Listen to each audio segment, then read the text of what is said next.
Ada.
Halo teman-teman semua, Assalamualaikum warahmatullahi wabarakatuh. Kembali lagi dengan saya, Gita Sandra. Saya adalah mahasiswi Universitas Negeri Jakarta, Fakultas Ilmu Sosial, Prodi Perjalanan Wisata.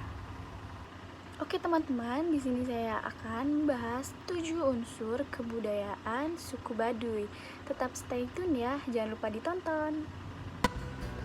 Nah, pertama-tama saya akan menjelaskan tentang kebudayaan. Kebudayaan sangat erat hubungannya dengan masyarakat. Jadi, segala sesuatu yang terdapat dalam masyarakat ditentukan oleh kebudayaan yang dimiliki oleh masyarakat itu sendiri.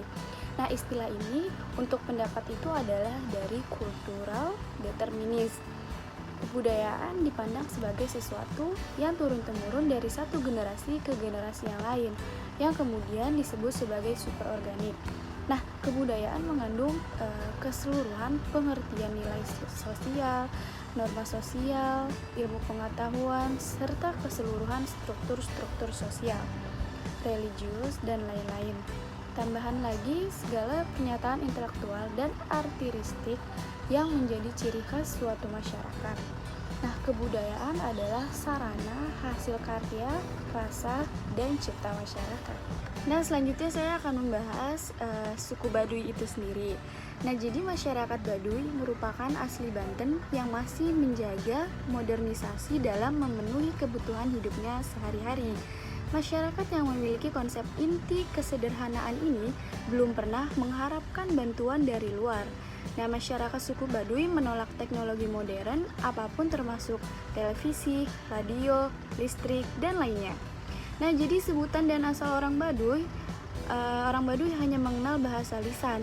Oleh karena itu, asal-usul mereka dicatat dalam ingatan dari generasi ke generasi dalam cerita tentang karuhun mereka.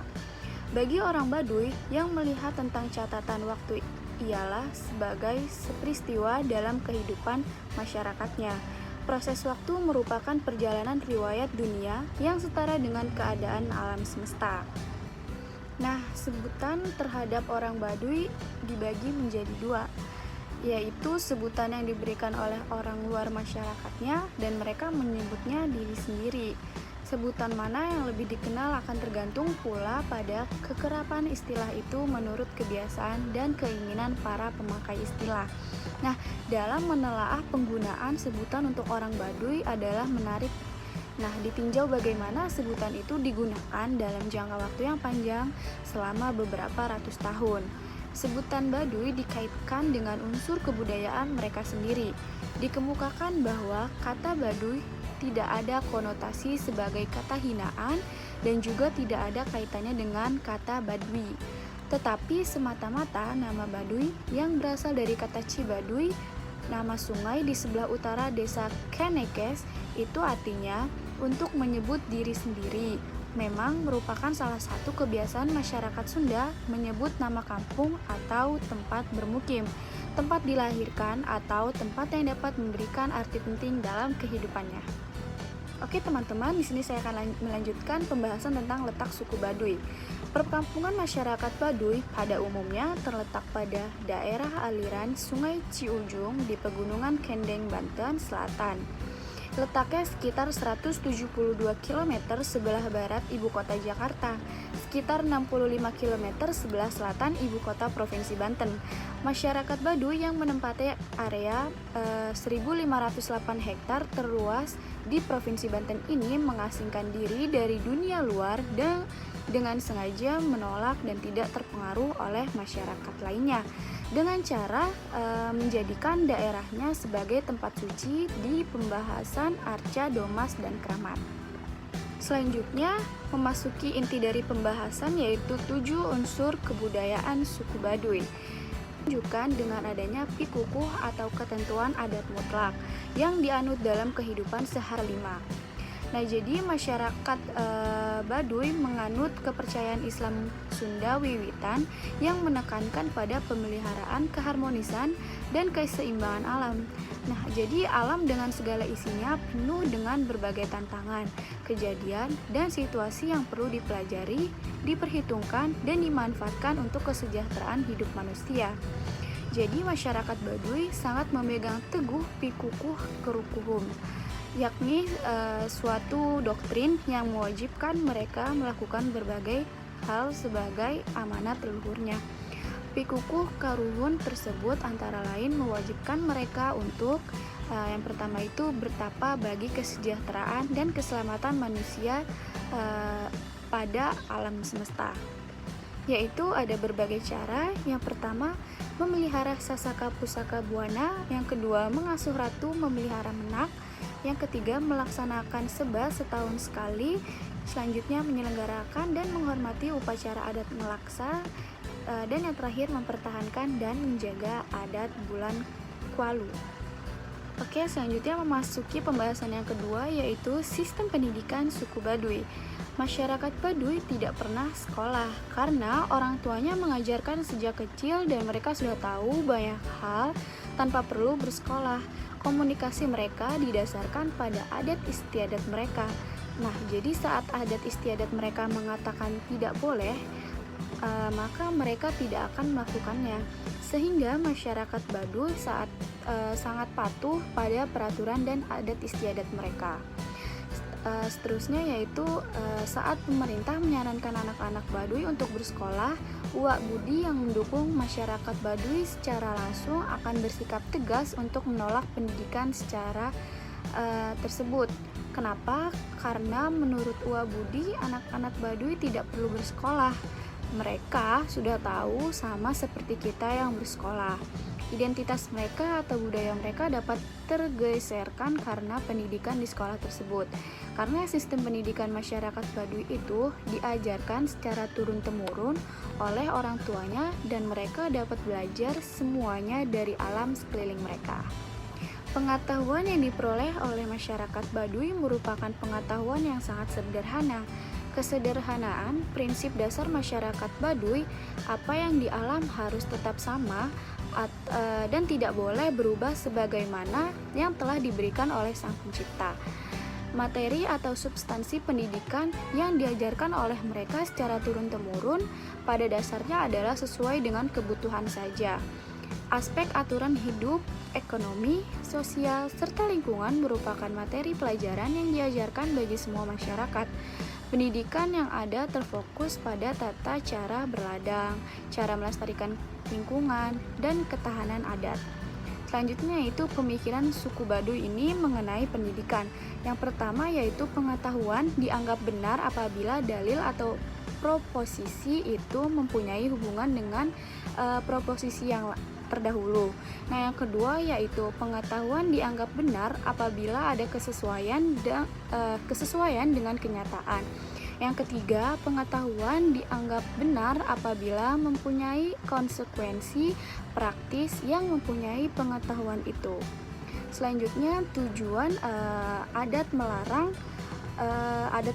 adanya pendidikan di sekolah adalah untuk menahan terlalu bebasnya masyarakat Baduy mengadopsi gaya kehidupan modern karena komunitas mereka memiliki tugas hidup yang spesifik, keyakinan yang kuat, dan hukum adat yang berbeda.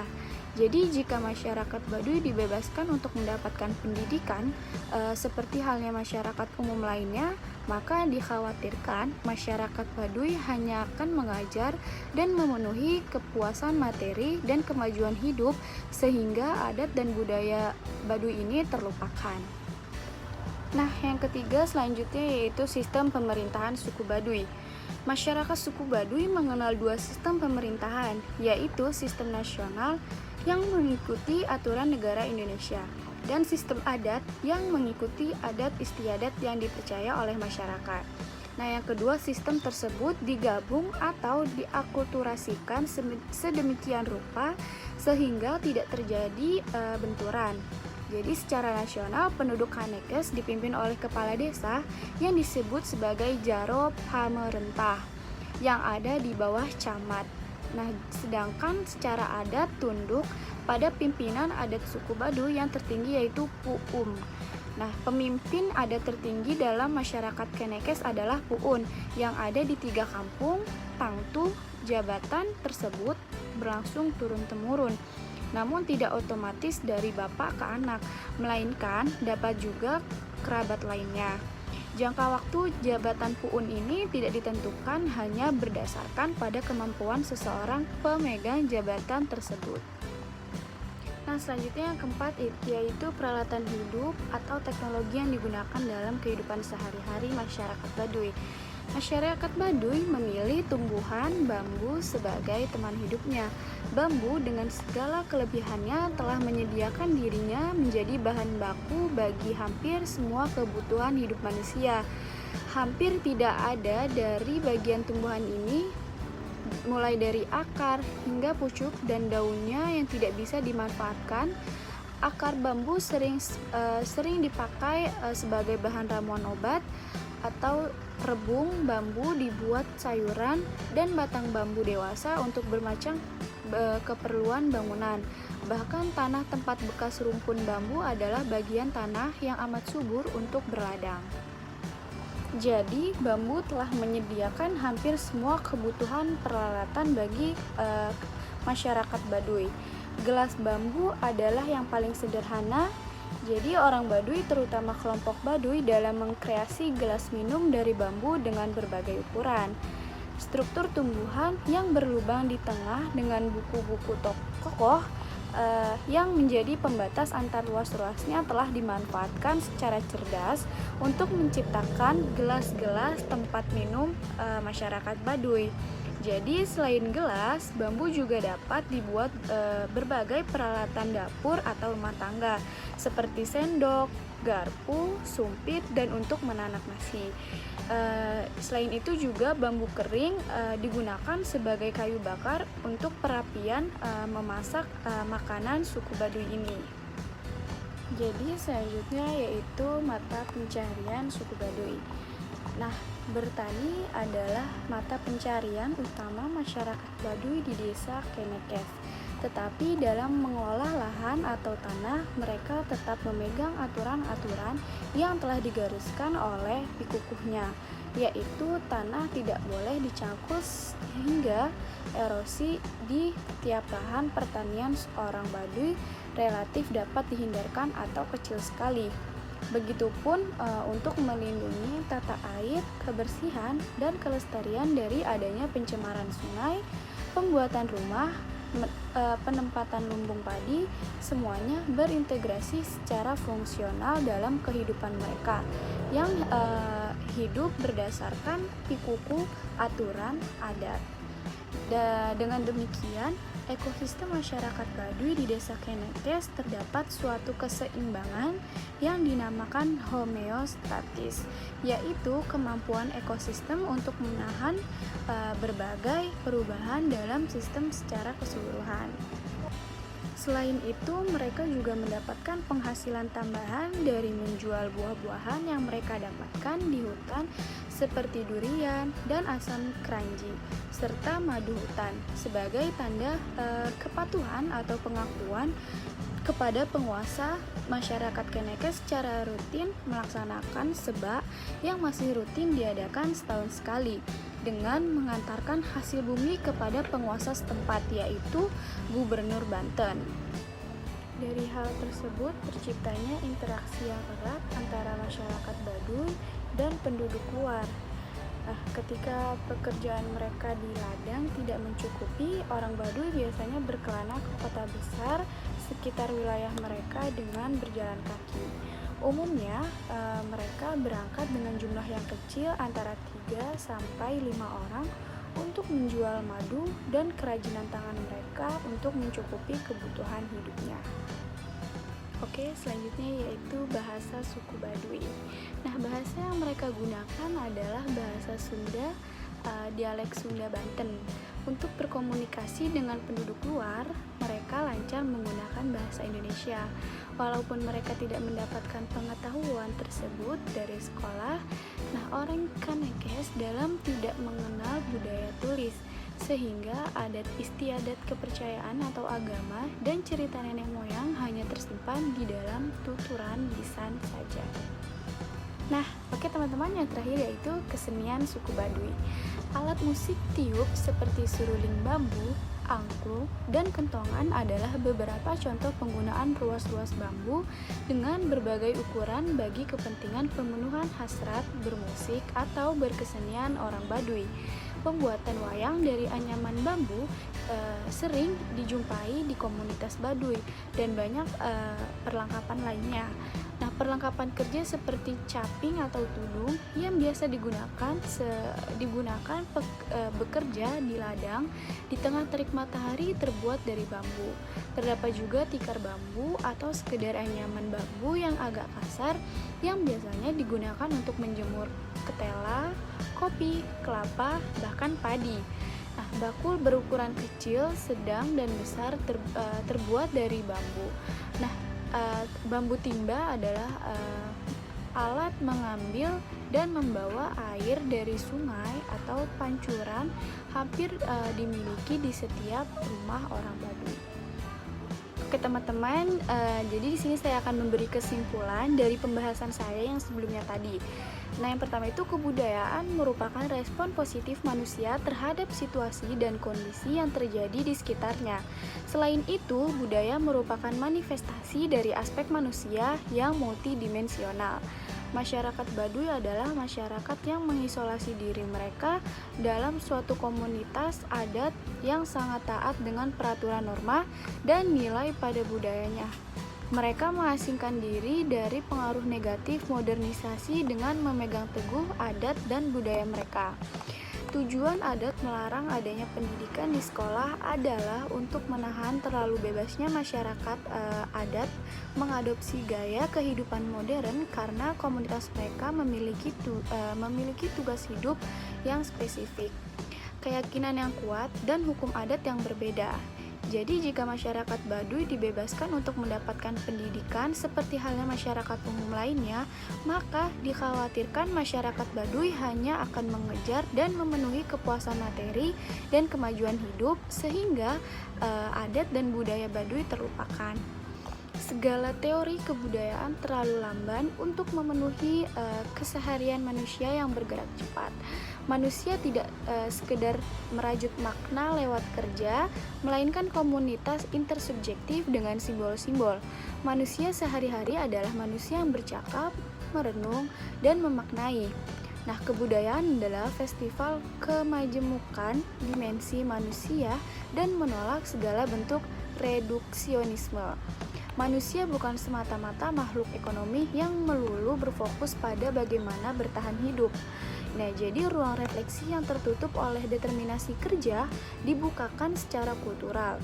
Kebudayaan adalah fokus di mana manusia bukan sekedar pedagang dan pembeli, melainkan makhluk multidimensi. Oke, jadi saran menurut saya yaitu kebudayaan masyarakat Baduy merupakan kebudayaan yang khas. Oleh karena itu, pemerintah harus memperhatikan kebudayaan masyarakat Baduy agar kebudayaan mereka tetap lestari. Selanjutnya, sebaiknya pemerintah daerah Kabupaten Lebak tetap memberikan kebebasan bagi suku Baduy untuk mengatur masyarakatnya dengan kebudayaan asli mereka. Selanjutnya, pendidikan sangatlah penting karena dapat menunjang potensi dalam pemanfaatan sumber daya alam dengan baik dan benar, serta bagaimana memanfaatkan potensi mereka yang sudah ada sejak zaman nenek moyang, seperti menenun, berladang, berkebun, membuat golok, dan lain-lain.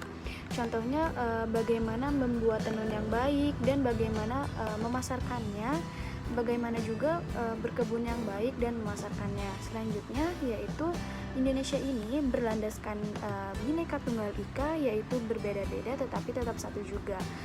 Pemerintah seharusnya tidak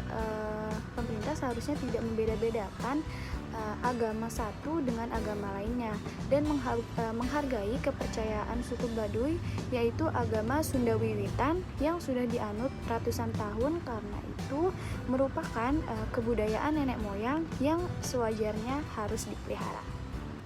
Oke teman-teman, hanya itu saja yang bisa saya jelaskan dari suku Dayak. Kurang lebihnya mohon dimaafkan. Sampai bertemu lagi. Dah. See you.